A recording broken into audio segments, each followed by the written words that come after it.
Hello, in this video I'm gonna show you how to run diagnostics on DELL 7320 Detachable. To run diagnostics, you need to be in the one-time boot settings. So if you don't know how to enter them, they are included in the video on how to enter BIOS on DELL 7320 Detachable. Just instead of entering the BIOS setup, enter the diagnostics. Then it will automatically start the quick test.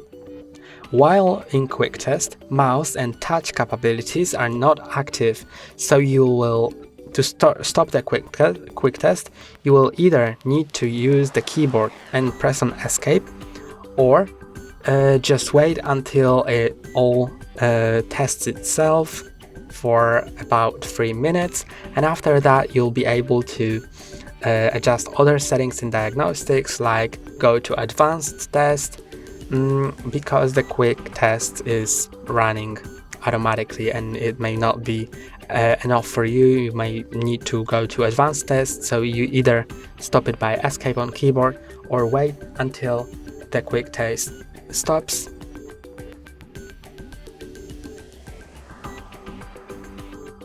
Now the test is done, so it may pass successfully or not, but you can scan the QR code to see these results. And if you now we can go to advanced test if you want.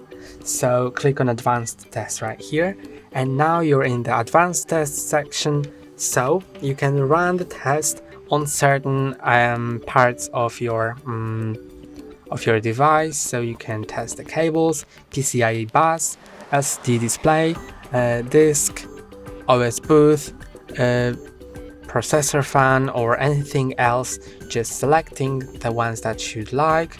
So you can unselect. You can also click here to unselect all and then select the one that you want to test. For example, let's test the charger, then click on run test, and now the test is done and it will be available in the results. Remember that always in results you can, instead of looking at the QR code, you can go to detailed view and read it yourself here.